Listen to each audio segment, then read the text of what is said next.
গল্পের বাক্স বাই রোমানানুপুর এই চ্যানেলে আমি রোমানানুপুর আপনাদের পড়ে শোনাচ্ছি সুচিত্রা ভট্টাচার্যের লেখা একটি উপন্যাস নন্দিনী।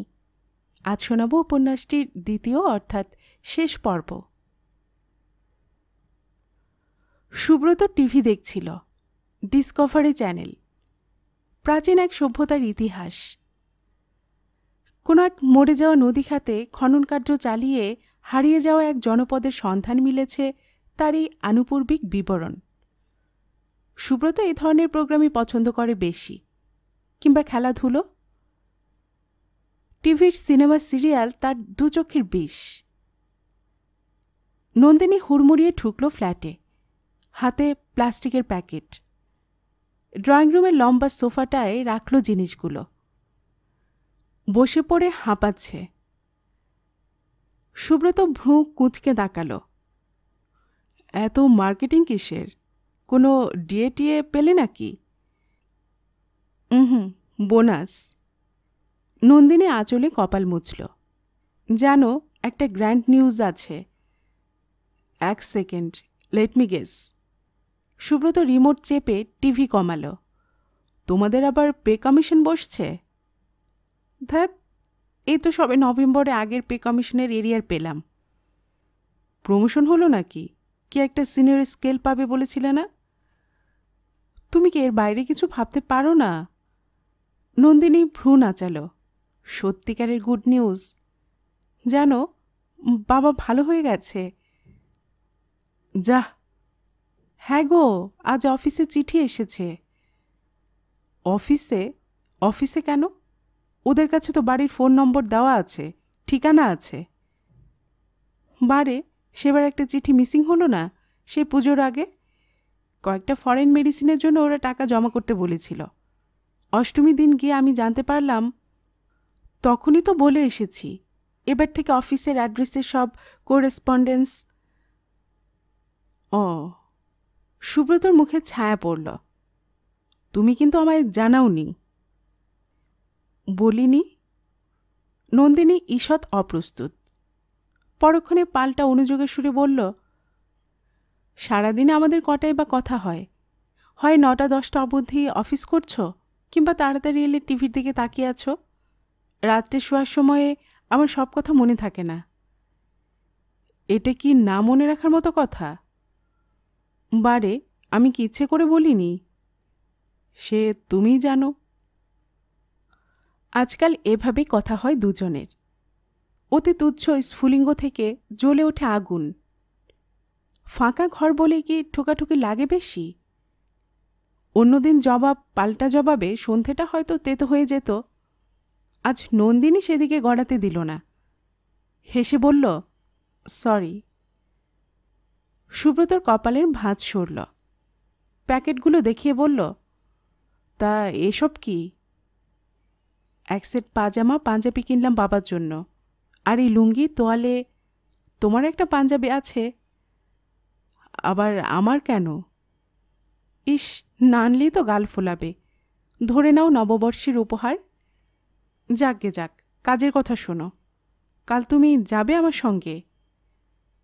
কোথায়? কোথায় আবার? মানকুণ্ডু? কালই যাবে? ওরা লিখেছে অ্যাজ সুন অ্যাজ পসিবল নিয়ে যান। তা বলে কালই? দেরি করব কেন? মানুষটা যদি সুস্থ হয়ে গিয়ে থাকে, মিছিমিছি একগাদা পাগলের মধ্যে পড়ে থাকবেই বা কেন? এটা অবশ্য একটা ফ্যাক্টর বটে। সুব্রত সিগারেটের প্যাকেট টানল। একখানে সিগারেট বার করে লাগিয়েছে ঠোঁটে। তবে ধরালো না। ভাবছে কি যেন। নন্দিনী অসহিষ্ণু মুখে বলল, ধ্যান করো না, না যেতে পারলে বলে দাও। আর কার রেন্টালে একটা খবর দিয়ে এসো। আমি ভাবছি অন্য কথা। কি? আমাকে দেখলে ওর যদি আবার কোনো রিয়াকশন থাকবে তো এখানেই, হওয়ার হলে তখনও তো হবে। সুব্রত আর কিছু বলল না। যাবে কি যাবে না আন্দাজ করার চেষ্টা করল নন্দিনী। বুঝতে পারল না। চমৎকারভাবে মনের ভাব গোপন করতে পারে সুব্রত। তার মুখ দেখে হৃদয়ের ভাষা অনুমান করা কঠিন। জিনিসপত্রগুলো নিয়ে উঠে পড়ল নন্দিনী। চলে গেছে শোয়ার ঘরে। আজ বিচ্ছিরি ভ্যাপসা গরম ছিল, গা চিটপিট করছে। শাড়ি জামা নিয়ে সোজা বাথরুমে। শাওয়ারের নিচে দাঁড়িয়ে ভেবে ফেলল কিভাবে চটপট বাবার ঘরটা রেডি করে ফেলবে। খাটটা একটু ঠেলে দিলে হয় জানলার দিকে। দক্ষিণের জানালা, বাবা হাওয়া পাবে ভালো। টেবিলটাকে খাটের পাশে সরিয়ে আনতে হবে। ওখানে ওষুধ থাকবে। ওষুধপত্র হাতের কাছে থাকাই উচিত। পিঙ্ক মশারিটা কাজায় আছে, রাত্রে বের করে রাখবে আলমারি থেকে। কাল সকালে কমলার মা এলেই ফিনাইল দিয়ে ভালো করে ধোয়াতে হবে ঘরখানা। খাটের তলাটাও সাফসুপ করাতে হবে। একটু ফুল এনে রাখতে পারলে বেশ হতো। যাকগে, কাল ফেরার পথেও কেনা যেতে পারে। স্নান সেরে বেরিয়ে নন্দিনী দেখল 2 কাপ কফি বানিয়ে ফেলেছে সুব্রত। মুখ টিপে হাসল নন্দিনী। না, মেজাজ তবে বাবুর ঠিকই আছে। মন প্রসন্ন থাকলে নিজে থেকে চা কফি বানায় সুব্রত। গত সপ্তাহ অবধি অফিসের সর্বশেষ হিসেব নিকেশ নিয়ে ব্যস্ত ছিল। তখন সারাক্ষণই টঙে চড়ে থাকত মেজাজ। কুটোটি নাড়তে হলেও তখন কি দাঁত মুখ খিচুনি। গায়ে মুখে হালকা পাউডার থুপে ড্রয়িং রুমে ফিরল নন্দিনী। বসল সুব্রতর পাশটিতে। সুব্রত আবার ডুবে গেছে রঙিন পর্দায়। নন্দিনী কফিতে চুমুক দিল। শ্রান্তি কাটছে। স্মিত মুখে বলল, কাল বাজার থেকে পাকা রুই এনো তো। বাবা দই মাছ ভালোবাসে, রেঁধে রেখে যাব। ঘাড় ঘোরাল সুব্রত। রান্নাবান্না করবে, সকালে বেরোবেটা কখন? এই ধরো 11টা 11:30 নাগাদ। খেয়ে দে। দুপুরবেলা রোদ মাথায় করে যাবে, আসবে? ওখানে কতক্ষণ লাগে তার ঠিক কি, তাড়াতাড়ি হয়ে গেলে না হয় একটু বসেই থাকব। ফলটল কিছু আনতে হবে বাজার থেকে। উনি তো আঙ্গুরটা খুব। এনো, পেলে তরমুজও। বাবা তরমুজ বড় তৃপ্তি করে খায়। আর একটা হরলিক্স। বেশ। নার্সেস সেন্টারে একটা খবরও তো দেওয়া দরকার। আয়া লাগবে তো। খোঁজ করো তো মান্থলি বেসিসে পাওয়া যায় কি না, তাহলে টাকাটা একটু কম হবে। সে দেখা যাবে ক্ষণ। ফোন বাজছে। উঠে গিয়ে রিসিভার তুলল নন্দিনী। হ্যালো। এই খুকু শোন। ও প্রান্তে সরমার গলা। 17 তারিখের কথাটা তোর মনে আছে তো? নন্দিনী চট করে মনে করতে পারল না। কি আছে 17 তারিখ? তুই কি রে, কিছু মাথায় থাকে না? 17ই টাবলুর জন্মদিন না? এবার একটু বড় করে করছি রে, 5 বছর হচ্ছে তো। ও হ্যাঁ, তাই তো। সুব্রতকে কিন্তু ধরে আনবি, কোনো ট্যাফও চলবে না। গতবার সুব্রত ডুব মেরে দিয়েছিল। তোর উৎপলতা কিন্তু ভোলেনি। গতবার ও খুব কাজে ফেসেছিল গো, এবার যাবে। এই সরমাদি, একটা দারুণ খবর আছে। নন্দিনী উত্তেজনাটা চেপে রাখতে পারল না। সরমার সঙ্গে সেই পুরনো সখিত্ব নেই বটে, তবে এখনও সে অনেকটা কাছের। সময়ে অসময়ে সরমা তাকে বুদ্ধিও দেয়। গড়গড় করে নন্দিনী তার নিজের সমাচারটা উগরে দিল। ও প্রান্ত একটুক্ষণ প্রতিক্রিয়াহীন। তারপর স্বর ফুটেছে। মেশোকে আবার তোদের কাছে নিয়ে আসছিস? নন্দিনী থমকাল। বাবার কার কাছে যাবে? তা ঠিক, নিয়ে আয়। কিন্তু কিন্তু কি? গতবার সুব্রতর উপর দিয়ে তো অনেক ঝড়ঝাপটা গেছিল। সুব্রতর আপত্তি নেই। নন্দিনী ঝটিতে বলে উঠল, সুব্রতর সঙ্গে আমার কথা হয়ে গেছে। আহা, সুব্রত কি আর মুখ ফুটে কিছু বলবে? সরমা গলা ভারী করল। বি প্র্যাকটিক্যাল খুকু। তোর কাছে থাকলে মেশর যদি আগের উৎসর্গগুলো আবার মাথা চাড়া দেয়। সেবার সুব্রত মুখ বুঝে সহ্য করেছে, এবার নাও করতে পারে। তোকে তো সুব্রতর কথাটাও ভাবতে হবে। বারে, তা বলে আমার বাবাকে আমি নিজের কাছে রাখতে পারবো না। সমস্যাটার কথা তোকে জাস্ট জানিয়ে দিলাম, তারপর তুই যা ভালো বুঝিস কর।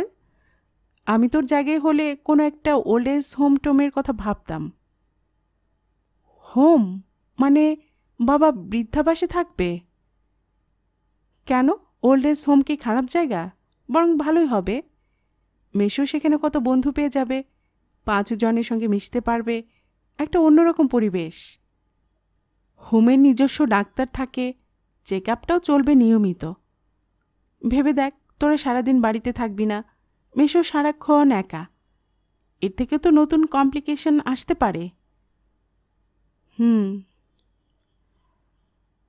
বাবার একা থাকার সমস্যাটা নিয়ে নন্দিনী ভেবেছে বই কি, কিন্তু কিছু করারও তো নেই। সকাল সন্ধে যতটা সম্ভব সে অবশ্যই এবার থেকে সঙ্গ দেবে বাবাকে। এ তো তার শুকনো কর্তব্য নয়, এ তার প্রাণের টানও। বাবা যে তাকে কতটা চায় নন্দিনী যে বেশি কে জানে। শর্মা একবার শুরু করলে তাকে থামানো কঠিন, তার গলা বেজেই চলেছে। শোন খুকু, তোর উৎপলদার পাইকপাড়ের একটা হোমের সঙ্গে জানাশোনা আছে, যদি বলিস তো চেষ্টা চরিত্র করে দেখবে। অবশ্য চাইলেই তুই জায়গা পাবি না, অনেক ধরাকড়া করতে হয়, প্রচুর দরখাস্ত থাকে। হাতিবাগান থেকে পাইকপাড়া তো কাছেই, যখন ইচ্ছে যাবি, দেখে আসবি। ইচ্ছে হলে মাঝে মাঝে মেশোকে এনেও রাখতে পারিস। এসব অসুখ পুরো সারে না রে, তোদের মধ্যে একটু ব্যবধান থাকা বোধহয় ভালো। টাবলু জন্মদিনে তাহলে মেশোকে নিয়ে আসিস, মা আসবে, সবাই মেশোকে দেখলে খুশিও হবে। আসিস কিন্তু 17 তারিখ, গুবলেট করে দিস না। ছাড়ছি, হ্যাঁ। ফোন রেখে দিয়ে একটুক্ষণ থম মেরে দাঁড়িয়ে রইল নন্দিনী। এরা সবাই বাবাকে বাতিলের দলে ফেলে দিচ্ছে কেন? আশ্চর্য, ভাবেটা কি? নির্বাসন থেকে ফিরিয়ে এনে ফের নির্বাসনে পাঠাবে নন্দিনী? কখনো না, প্রাণ থাকতে নয়। ফিরে এসে থমথমে মুখে নন্দিনী সোফায় বসল। সুব্রত বোধহয় আঁচ করেছে। প্রশ্ন জুড়ল, কার ফোন ছিল? সরমাদির। কি বলছিল? তেমন কিছু নয়। নন্দিনী মাথা দোলাল দুদিকে। টাবলুর জন্মদিন, যেতে বলল। সুব্রত তবু কেমন অদ্ভুত চোখে চেয়ে আছে, এক দৃষ্টে। কি দেখে? নন্দিনীর খুশিটা মিয়ে যাওয়া? কে জানে।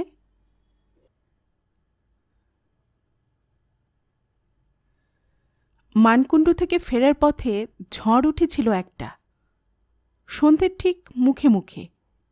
কাল বৈশাখী। বৃষ্টি হয়নি তেমন, 2-4 দানা ঝরল কি ঝরল না, তবে ধুলোয় ধুলোয় আঁধার হয়ে গিয়েছিল 10 দিক। লাভের মধ্যে লাভ, কদিনের গুমোট গরম ছাপটা খেয়ে উধাও।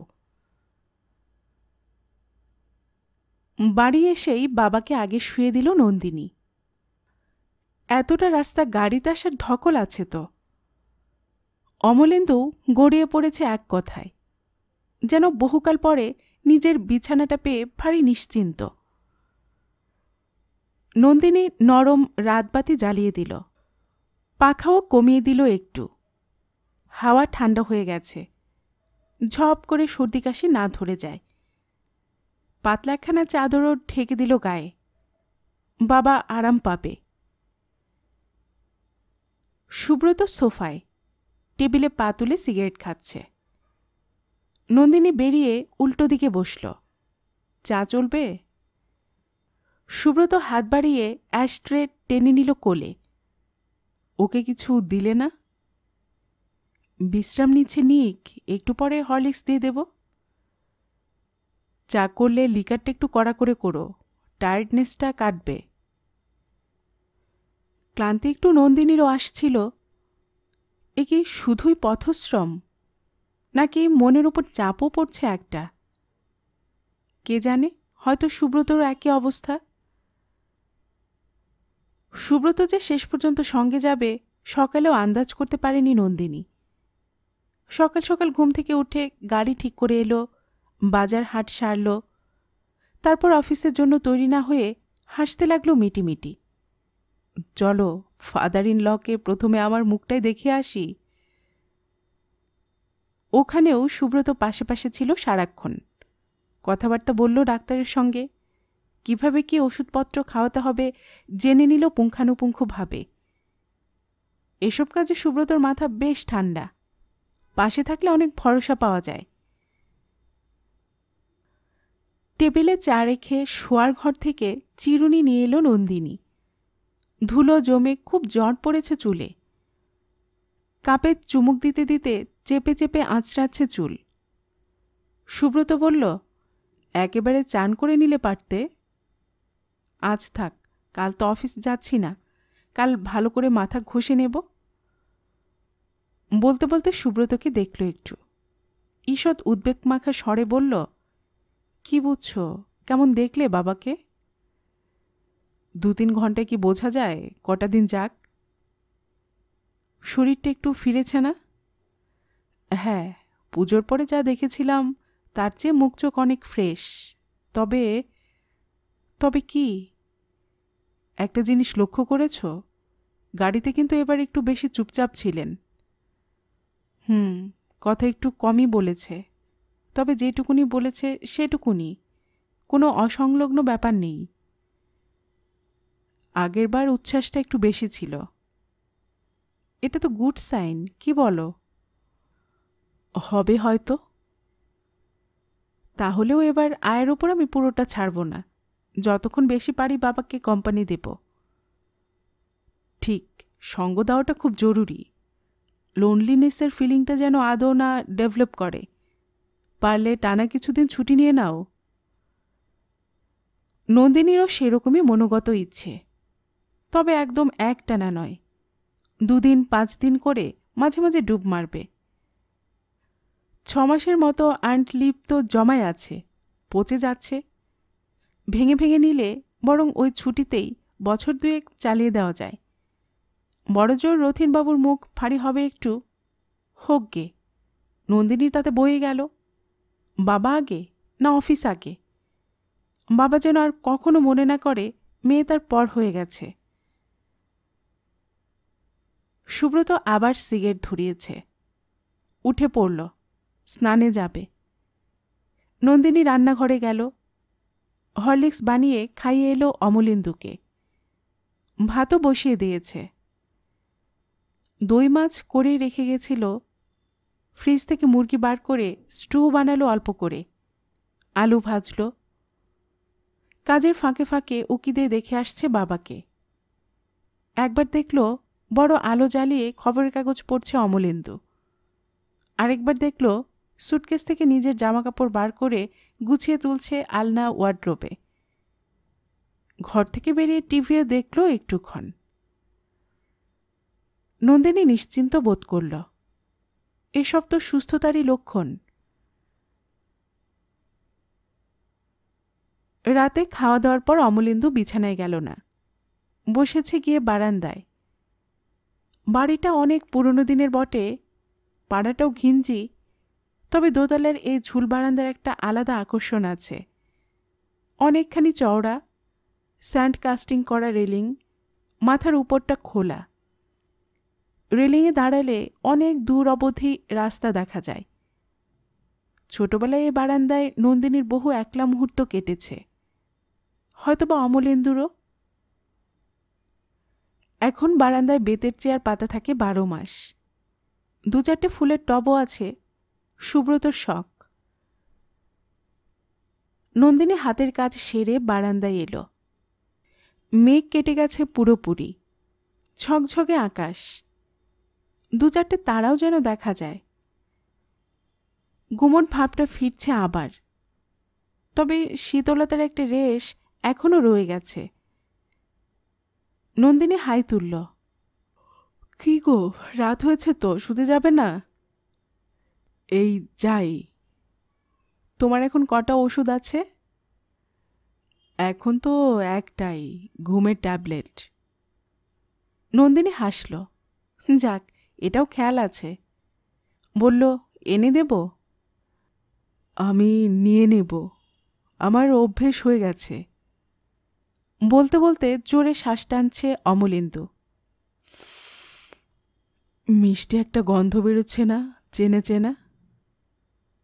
টবে বেল ফুল ফুটেছে, ওই তো দেখো, গাছ ভর্তি ফুল। ঘাড় ঘুরিয়ে কোণে রাখা টবটাকে দেখল অমলেন্দু। তারপর হঠাৎই অস্ফুটে বলে উঠেছে, রমলা বেলফুলের গন্ধ খুব ভালোবাসত। কে কে ভালোবাসত? রমলা, তোর মা। নন্দিনী বিস্মিত। বাবার মুখে মার নাম? জ্ঞান হওয়া অবধি ভুলেও কখনো শুনেছি কি? মনে পড়ে না। মনে করার ইচ্ছেও নেই নন্দিনীর। মা তার হৃদয়ের গোপন কন্দরে লুকিয়ে থাকা এক ক্ষতস্থান। এখানে দৈবাত হাত পড়ে গেলে কি যে বিশ্রী জ্বালা। অমলেন্দু চেয়ার ছেড়ে বারান্দার প্রান্তে গেল। ঝুঁকে একবার ফুল গাছটাকে দেখে নিয়ে রেলিংয়ে হাত বোলাচ্ছে। স্বাভাবিক স্বরে বলল, এ তো একেবারে ঝুরঝুরে হয়ে গেছে রে। নন্দিনীর ঠিক যেন কানে গেল না কথাটা। জিজ্ঞেস করল, কি হয়েছে? বাড়িটা তো এবার একটু সারানো দরকার। রেলিং খসে পড়ছে, দেওয়ালের চটলা উঠে যাচ্ছে। অনেকদিন তো কলিও ফেরানো হয়নি। নন্দিনী মনে মনে বলল, তুমি সে সুযোগ আমাদের দিলে কই? ভেবেছিলাম বিয়ের পর কিছু একটা করব। অমলেন্দু ফের বলল, সিংহীবাবুর কোন ছেলে ভাড়া নিতে আসছে? ওদের তো এখন ভাইয়ে ভাইয়ে জোর গণ্ডগোল। প্রত্যেকে শাসাচ্ছে তাকে ছাড়া যেন অন্য ভাইকে ভাড়া না দেই। আমি তো 1 বছর ধরে রেন্ট কন্ট্রোলে জমা দিচ্ছি। সুব্রত বলল ওটাই সেফ, কোনো শরিকই ট্যাফও করতে পারবে না। ঠিক করছি না? ওরকম হলে আর উপায় কি? অমলেন্দু মাথা দোলাল। একটুখানি ভেবে বলল, হ্যাঁ রে খুকু, আমায় দিয়ে একবার যে ভলান্টারি রিটায়ারমেন্টের কাগজপত্র সই করে নিয়েছিলি, তার কি হলো? নন্দিনী চমকিত। তোমার মনে আছে? থাকবে না কেন? তুই অ্যাপ্লিকেশন টাইপ করে আনলি, আমি সই করে দিলাম। ও আমি জমা করে দিয়েছি বাবা, তবে ওদিক থেকে এখনও কোনো সাড়া শব্দ নেই। পিএফ, গ্র্যাচুইটি কিচ্ছু রেডি হয়নি? একবার খোঁজ করেছিলাম 8 মাস আগে, তখনও বলেছিল হয়নি। আবার তাড়া দে। থাক, ছেড়ে দে, আমি নিজে যাব। থোক টাকা কিছু হাতে এলেই মিস্ত্রি লাগিয়ে দেব বাড়িতে। আমাদের থাকতে যখন হবে, বাড়িওয়ালারা করবে না। আমি মরে গেলেও তো তোদের এ বাড়ি ছাড়ার কোনো মানে হয় না। এত কম ভাড়ায় এরকম একখানা বাড়ি, এত সুন্দর লোকেশন, দুপা হাঁটলে ট্রাম রাস্তা, হাতিবাগান বাজার। এ তো সম্পূর্ণ সুস্থ সংসারী মানুষের কথা। নন্দিনীর মুখে কথা ফুটছিল না। ভেতরটা আনন্দের টইটুম্বুর সহসা। বাবা এরকম থাকলে নন্দিনীর আর চিন্তা কিসের? বিহ্বল নন্দিনী আবেগে জড়িয়ে ধরেছে বাবাকে। বহুকাল পরে গদগদ স্বরে ডাকল, বাবা। অমলেন্দু হাসছে মৃদু মৃদু। অমলেন্দু হাসছে মৃদু মৃদু। হাত রাখল মেয়ের মাথায়। খিরে। নন্দিনী দুদিকে মাথা নাড়ল। আলগোছে চোখের কোলটা মুছে নিয়ে বলল, কিছু না বাবা, শোবে চলো।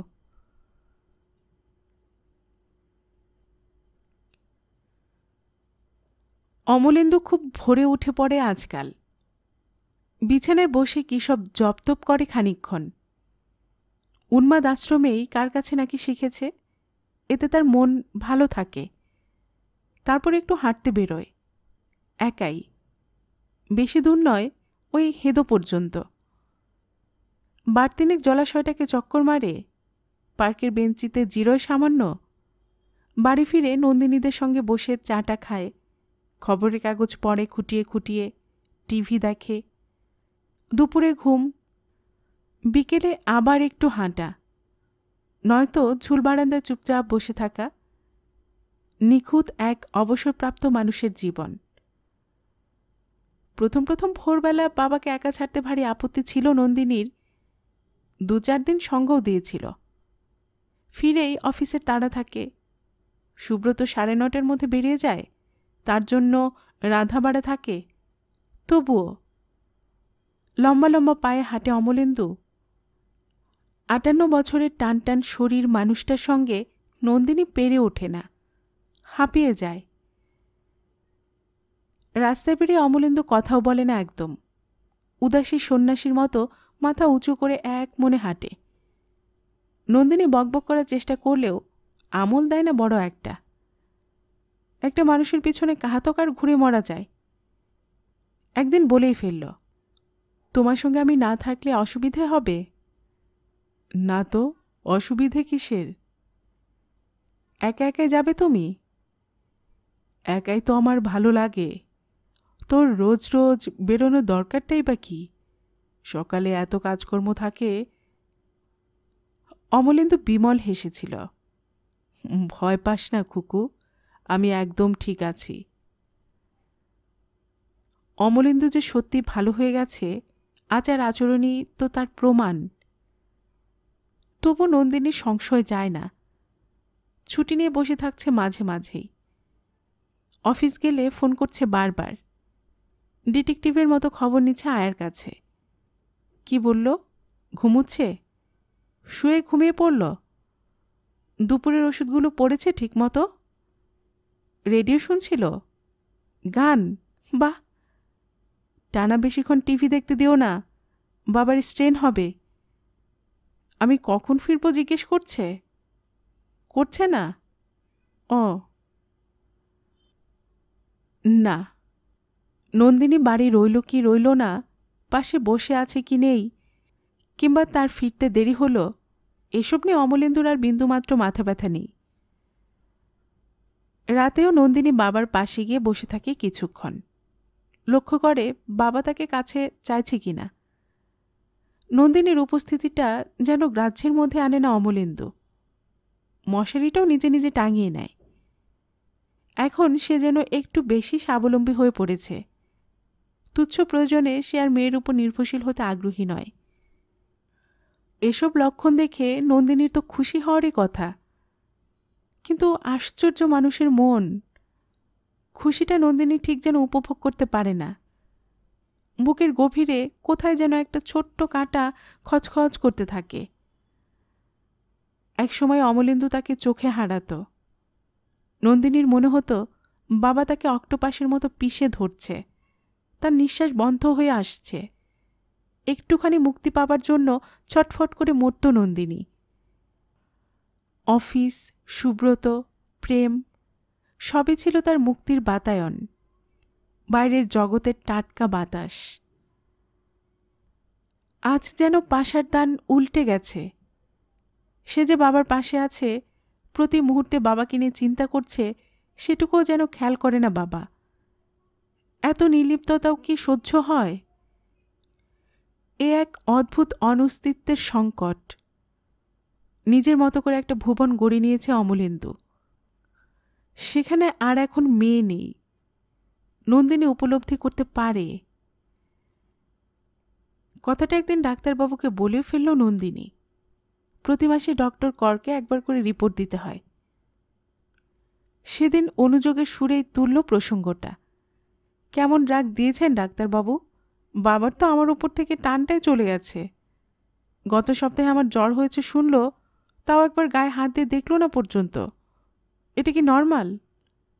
জানেন, আগে এমনটা হলে পাড়ার বোস ডাক্তারকে বাবা চেম্বার থেকে হিড় করে টেনে আনত। ডক্টর কর ভ্রু কুঁচকে ভাবলেন একটু, তারপর বললেন, এটা এমন কিছু অস্বাভাবিক ব্যবহার নয়। উনি আগে যে আচরণটা করতেন সেটা ছিল বরং ওর অবসেশন। বাড়তে বাড়তে ওটা পাগলামির পর্যায়ে পৌঁছেছিল। এনিওয়ে, অন্য কিছু ইরেগুলারিটি আছে বলে মনে হয়? না, সেভাবে মানে খিদে টিদে হচ্ছে ঠিক মতো? হ্যাঁ। মনমরা হয়ে বসে থাকেন?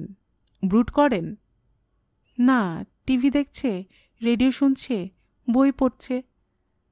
Very good. উনি আবার অ্যাক্টিভ হ্যাবিটসে ফিরে এসেছেন। একা একা কখনো বিড়বিড় করেন না তো?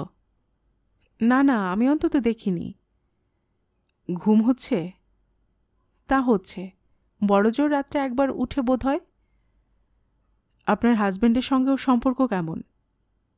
ভালো। দুজনে একসঙ্গে বসে টিভিতে ক্রিকেট ফুটবল দেখে। সুব্রত অফিসের কোনো গল্প করলে মন দিয়ে শোনে। ও হ্যাঁ, একদিন সুব্রতর সঙ্গে বেরিয়েও ছিল। লাইব্রেরিতে, মানে বাবা যেখানে চাকরি করত সেখানে গিয়েছিল দুজনে। হঠাৎ? ওই ভিআরের ব্যাপারটা নিয়ে। একাই যেতে চেয়েছিল, আমি জোর করে সুব্রতকে পাঠালাম। ঝাঁঝা রোদ্দুর ছিল। ভাবলাম ওই প্রচণ্ড গরমে যদি শরীর খারাপ হয়ে যায়। ভালোই করেছেন। একা একা খুব বেশি দূর ছাড়াও এখন উচিত হবে না।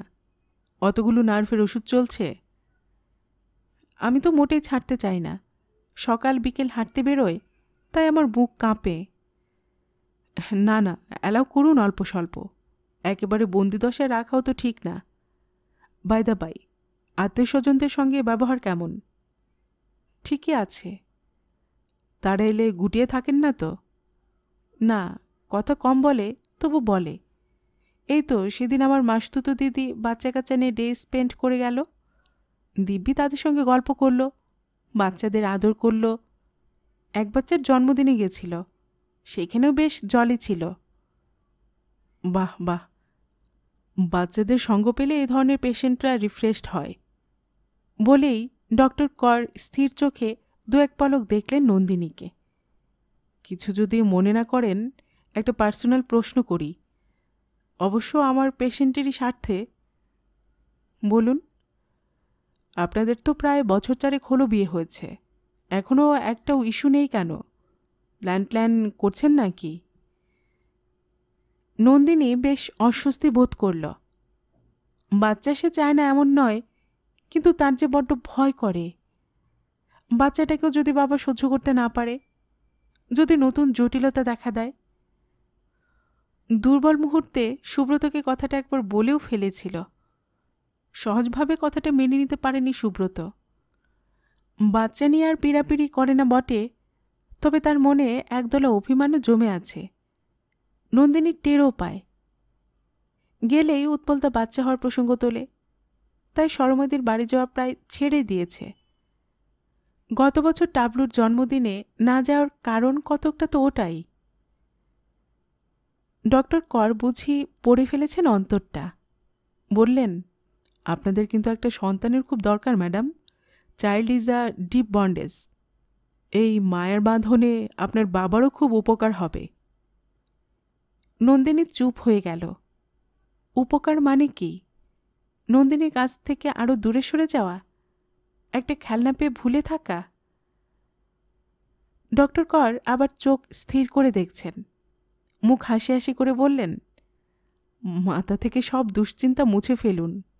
ওকে 5 জনের সঙ্গে মিশতে দিন, একটা নতুন লাইফ দেওয়ার চেষ্টা করুন। তবে হ্যাঁ, ডিপ মেলাঙ্কোলিয়ার পেশেন্ট তো কখনোই এরা 100% কিওর হন না।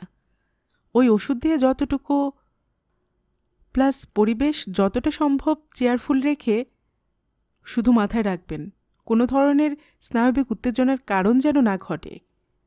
আই রিপিট, কোনো রকম এক্সাইটমেন্ট চলবে না। মনে থাকবে ডাক্তারবাবু, আমি খুব অ্যালার্ট আছি। That's fine. পারলে কদিন ওকে নিয়ে আপনারা স্বামী স্ত্রী কোথাও ঘুরে আসুন না। হাওয়া বদল হবে, আপনারও ফ্রেশ হবেন, ওরও ভালো লাগবে। খুঁতখুতুনিটা তবু রয়ে গেল নন্দিনীর। বুঝিবাই একটু বিষণ্ণতাও। নিজেকে নিজে পড়তে পারছে না। বাবা আগের মতো সর্বক্ষণ খুকু খুকু করলেই কি তার বেশি ভালো লাগত? হুম, তাও তো নয়। তাহলে তো আশঙ্কাটা থেকে যেত। নন্দিনী যে এখন ঠিক কি চায়। রাত্রে খেতে বসে বেড়ানোর কথাটা পারল নন্দিনী। শুনেই সুব্রত এক পায়ে খাড়া। যা গরম পড়েছে, চলো দার্জিলিং ঘুরে আসি।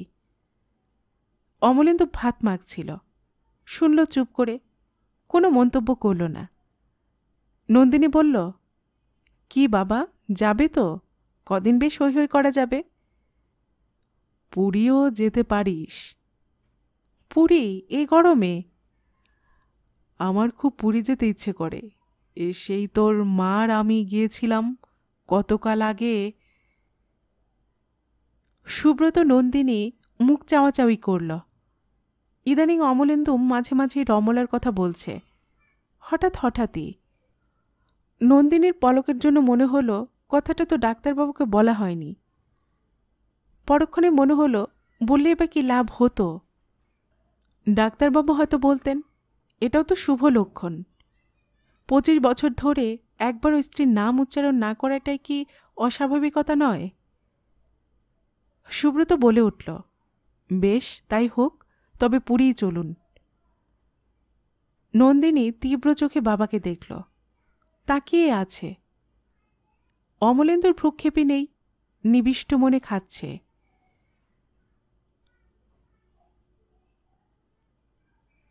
এবছর কলকাতায় বর্ষা এসেছিল বেশ দেরিতে, কিন্তু সে যে এলো আর নড়ার নামটি নেই।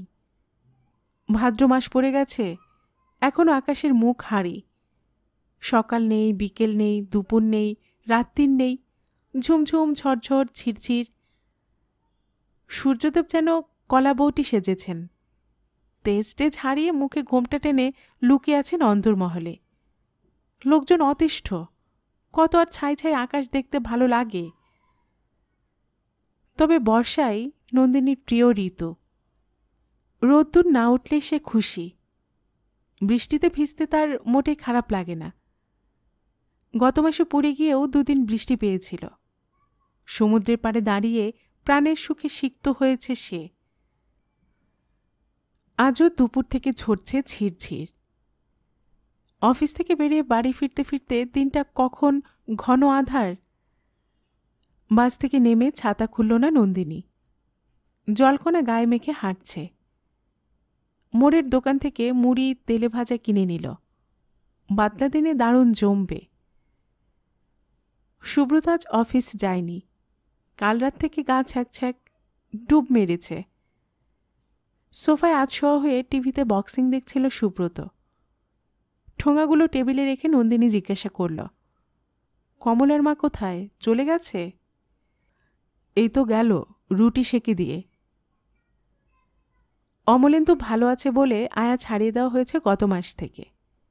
কমলার মাই এখন সকাল থেকে সন্ধে পর্যন্ত থাকে।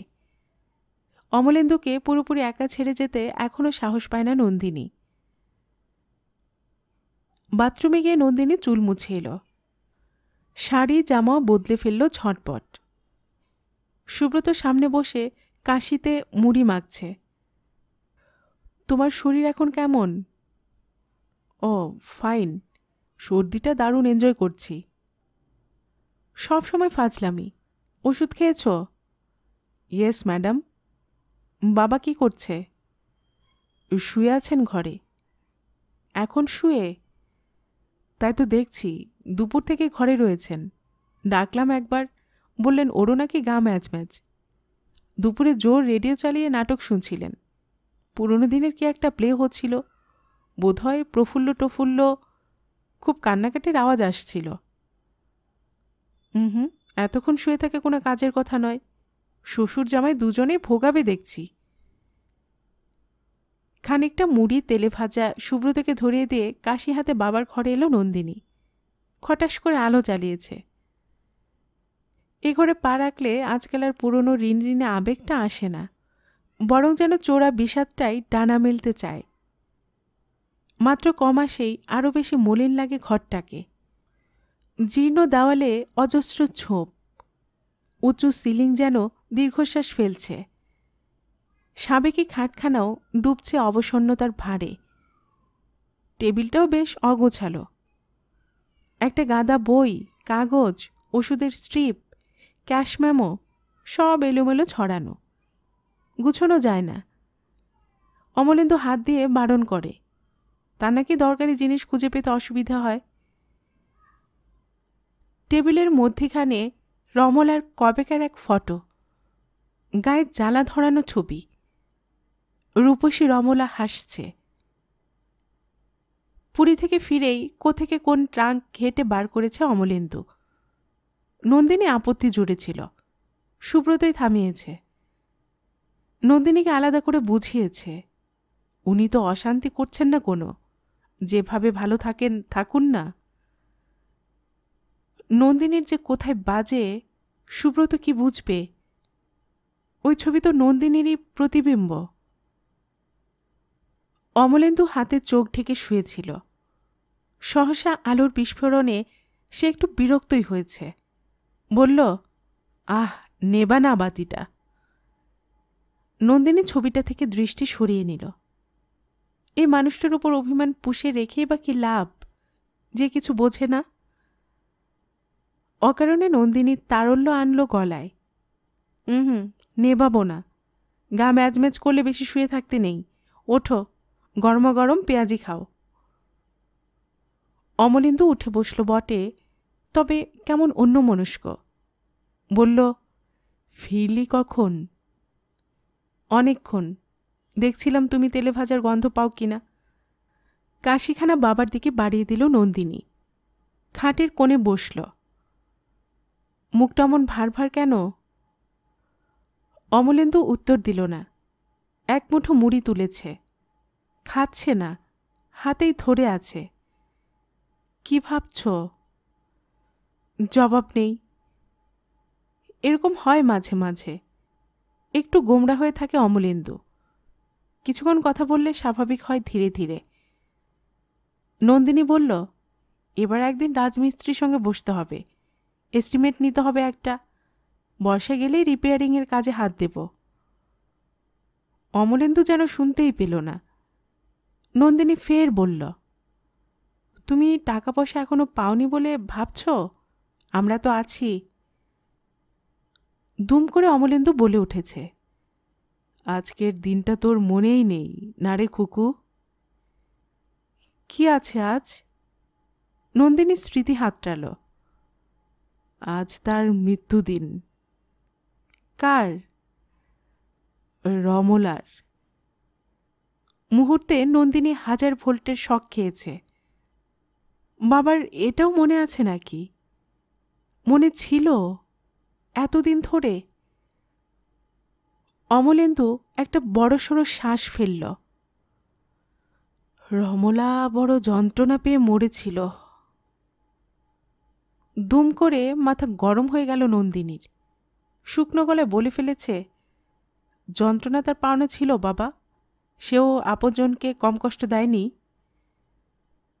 ও কথা বলিস না রে খুকু, সে ভারী দুঃখী ছিল, তুই সবটা জানিস না। আমি সব জানি, শুধু আমি কেন, দুনিয়া সবাই জানে। নন্দিনীর মুখ বিদ্রুপে বেঁকে গেল। দুঃখ? রূপ বেচে যে নাম কিনতে চায় তার কপালে আর কি জুটবে? চুপ চুপ, একদম চুপ। অমলেন্দুর গলা হঠাৎ চড়ে গেছে। তুই কিছু জানিস না, ওই রূপের জন্য তাকে কত অপমান সইতে হয়েছে। অপমান বোধ ছিল তার? সে তো ওভাবেই বাঁচতে চেয়েছিল। অমলেন্দুর ভেতরে 25 বছর পর জেগে ওঠা আবেগটাকে থেতো করে দিতে চাইল নন্দিনী। রুড়ো স্বরে বলল, মা মোটেই ভালো ছিল না বাবা, তার কথা আমার সামনে বলো না, আমার ভাল লাগে না। কেউ তাকে চিনবে না, তুইও না। অমলেন্দুর স্বর কেমন হাহাকারের মতো শোনাল। জীবনে তো একটাই চাওয়া ছিল তার, অভিনয়ে নাম করা। কি পেয়েছে? ছোট্ট একটা পার্টের টোপ দিয়ে তাকে সবাই শেয়াল কুকুরের মতো ছিঁড়ত। সব জানতাম আমি, সব বুঝতাম। আমার কাছে এসে তো সব বলতো প্রথম প্রথম, আর হাউ হাউ করে কাঁদত। আমি কোনোদিন একবারের জন্য তার পাশে দাঁড়াইনি। অমলেন্দু রীতিমতো উত্তেজিত হয়ে পড়েছে। শ্বাস নিচ্ছে জোরে জোরে, হাঁপড়ের মতো ওঠানামা করছে তার বুক। নন্দিনী সম্বিতে ফিরল এতক্ষণে। এ কি করছে সে? বাবার সঙ্গে পাল্লা দিয়ে সেও উত্তেজিত হয়ে পড়ল। অমলেন্দুর হাত চেপে ধরল নন্দিনী, মিনতি সুরে বলল, থাক, ওসব থাক, শান্ত হও, ওসব তো কবে চুকে বুকে গেছে। চোখে নেই। অমলেন্দু মাথা দোলাচ্ছে। ও আমায় এখনো তাড়া করে বেড়াচ্ছে, আমার পিছু ছাড়ছে না। জানিস, আজও এসেছিল। নন্দিনীর গায়ে কাঁটা দিয়ে উঠল। স্বর ফুটছে না, শঙ্কিত চোখে দেখছে বাবাকে। অমলেন্দু ফ্যাঁসে গলায় বলল, ওর সেই নাটকটা শুনে গেল আজ। ওর মৃত্যুদিনেই রেডিওতে নাটকটা হলো। এ কি কাকতালীয়? বল বল, তুই বল।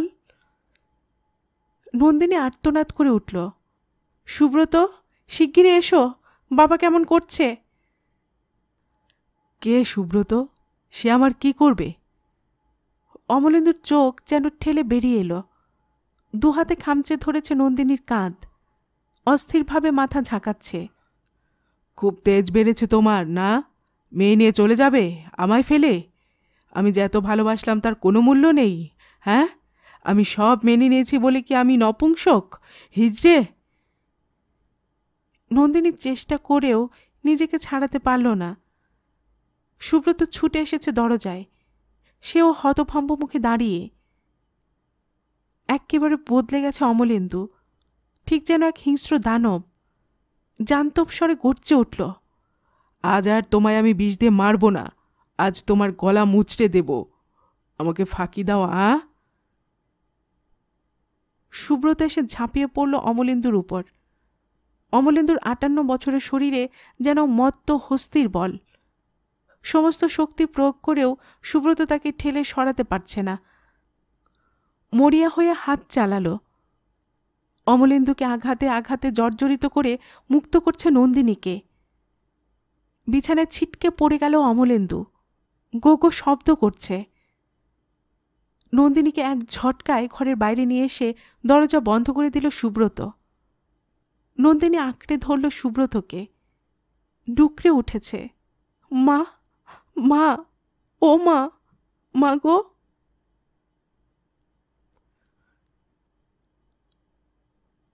আবার মানকুণ্ডু, আবার সেই উন্মাদ আশ্রম। একটু আগে অন্দরে নিয়ে যাওয়া হয়েছে অমলেন্দুকে। একটুও বাধা দেয়নি অমলেন্দু, ক্ষমতাই ছিল না। ইঞ্জেকশনের প্রভাবে সে এখন আধা অচেতন। গেটের সামনে দাঁড়িয়ে ডক্টর করের সঙ্গে কথা বলছিল সুব্রত। পাশেই নন্দিনী। মাত্র এক রাতেই তার বয়স যেন বেড়ে গেছে। কেউ যেন কালি মেরে দিয়েছে তার মুখে। ডক্টর কর দুহাত উল্টে বললেন, sad, very sad, poor soul. Subrata অপরাধী অপরাধী মুখে বলল, আমরা কল্পনাও করতে পারিনি আবার রিল্যাপস করবে। 25 বছর আগে মারা যাওয়া স্ত্রী যে এবার অবসেশনে দাঁড়িয়ে যাচ্ছে, this was beyond our imagination. ও ভুল করছেন। অবসেশনটা ওর ভেতরে 25 বছর ধরে ছিল, অন্য ফর্মে। মেয়ের উপর ওর পজিটিভনেসটা আদতে একটা ফিক্সেশন, যার সেন্টারে আছেন ওর স্ত্রী। উনি অসম্ভব ভালোবাসতেন স্ত্রীকে। প্রেম থেকে সন্দেহ, ঈর্ষা এবং সম্ভবত তারই পরিণতি স্ত্রীর মৃত্যু। অবশ্য আমি এখনও শিওর নই উনি স্ত্রীকে বিষ খাইয়েছিলেন কিনা। এটাও ওর অবসেশন হতে পারে। হয়তো স্ত্রী সত্যি সত্যি আত্মহত্যা করেছিল, কিন্তু নিজেকে উনি গিল্টেই ভাবতেন। সেই অপরাধবোধ থেকে উনি মেয়েকে। নন্দিনী দেবী ছিলেন ওর কাছে ওর স্ত্রীর প্রতীক। যে শেল্টারটা উনি স্ত্রীকে দেননি, মেয়ের মধ্যে দিয়ে স্ত্রীকে তা ফিরিয়ে দিতে চেয়েছেন, এবং সেই কারণে মেয়েই হয়ে উঠেছিল ওর বেঁচে থাকার একমাত্র অবলম্বন। আমি চেষ্টা করে সেকেন্ডারি অবসেশন অর্থাৎ মেয়ের পোর্শনটাকে অফ করে দিতে পেরেছিলাম, কিন্তু অসুখের রুটটা ওর মস্তিষ্কে রয়ে গেছে। ওর ব্রেন অতি সঙ্গোপনে ফিক্সেশনটাকে লালন করেছে। আমাদের চোখেও ধরা পড়েনি। বহুবার তো কাউন্সিলিং হয়েছে, অটো সাজেশনও ট্রাই করেছি, কিন্তু কখনো ওর স্ত্রীর কথা ওর মুখে শুনিনি। Never. This is really a strange case. ভালোবাসাটা যে কত ডিপ ছিল। সুব্রত মৃদুস্বরে প্রশ্ন করল, কি মনে হয় আর কখনো সারবেন? ফ্র্যাঙ্কলি স্পিকিং, চান্স খুব রিমোট। তবে আমি আমার যথাসাধ্য করব, কিন্তু দুর্বল স্নায়ু কি এবারে ধাক্কাটা সামলাতে পারবে? নন্দিনী শুনছিল, আবার শুনছিলও না। তার বুকটা সম্পূর্ণ ফাঁকা হয়ে গেছে। এত দিন ধরে তাকে আবিষ্ট করে রেখেছিল এক পুরুষ, এখন তার জায়গায় হু হু শূন্যতা। নন্দিনী কি তাকে পরিত্যাগ করল? অন্য এক নারী অমলেন্দুর মন প্রাণ জুড়ে ছিল। এই নিষ্ঠুর সত্যিটা কি নন্দিনী সহ্য করতে পারল না? সেই নারী তার মা। তবুও আকাশে আজ মেঘ নেই। মেঘ নন্দিনীর মনে। কান্না পাচ্ছিল নন্দিনীর। নিজেকে প্রতারিত মনে হচ্ছিল। ভেজা চোখে নির্মেঘ আকাশটাকে দেখছিল নন্দিনী। গল্পের বাক্স বাই রোমানানুপুর এই চ্যানেলে এতক্ষণ আপনাদের পড়ে শোনাচ্ছিলাম সুচিত্রা ভট্টাচার্যের লেখা ৩ কন্যা বইটি থেকে একটি উপন্যাস নন্দিনী। আজ শুনলেন উপন্যাসটির দ্বিতীয় অর্থাৎ শেষ পর্ব। আর এরপরে আসছে ৩ কন্যা বইটি থেকে এর দ্বিতীয় উপন্যাসটি। শুনতে থাকুন আর ভালো থাকুন সব সময়। আর এতক্ষণ গল্প পাঠে আমি আপনাদের সাথে ছিলাম রোমানানুপুর। আপনারা যারা এই চ্যানেলের গল্প নতুন শুনছেন, আপনাদের সুবিধার্থে একটি বিনীত অনুরোধ, যদি আপনারা আরও এমন গল্প উপন্যাস শুনতে চান তবে নিচে লাল সাবস্ক্রাইব বাটনে একটি ক্লিক করে রাখুন ও একটি লাইক করে রাখুন।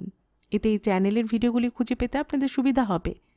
আর পাশে থাকা ঘন্টা বাটনটিও চেপে রাখুন, যাতে নতুন কোনো গল্প দেওয়ার সাথে সাথেই আপনাদের কাছে নোটিফিকেশন চলে যায়। সবসময় সবাই খুব ভালো থাকুন, সুস্থ থাকুন ও আনন্দে থাকুন, এই প্রার্থনা রইল।